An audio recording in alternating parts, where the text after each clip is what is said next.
बहुत दिनों के बहुत तकलीफ में था। कैसा महसूस कर रहे हो आप? अब अच्छा महसूस करो।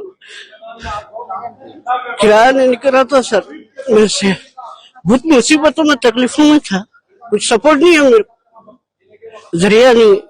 अस्सलाम भैया बरकत।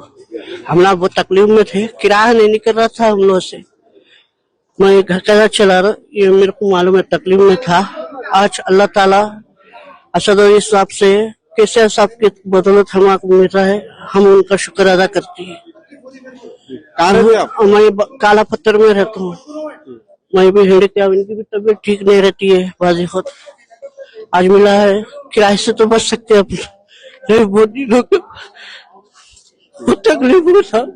कैसा महसूस कर रहे हो आप? अब अच्छा महसूस करो।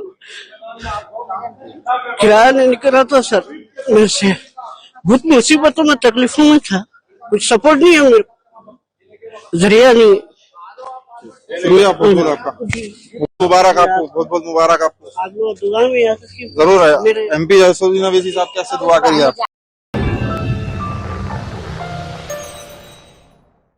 Germanton super speciality hospital, doctor Mir Jawad Zar Khan, senior experienced orthopaedic surgeon, bone fracture, joint replacement, hip replacement और स्पाइन सर्जरी कामयाबी से अंजाम दे रहे हैं। इसके अलावा neuro surgery, cardiology, gynaecology, dental, general medicine, dialysis और फिजियोथेरेपी जैसे शोबाजात में इंतहाई कामयाबी के साथ वाजबी फीस में इलाज किया जा रहा है। शेयरिंग और प्राइवेट रूम्स, अस्पताल में 24 घंटे MRI, CT scan, 2D digital x-ray, ultrasound, operation theatre, ICU और लैब की सहूलत दस्तयाब है। आपकी उम्मीदों के ऐन मुताबिक Germanton super speciality hospital, pillar number 150, Attapur, Hyderabad.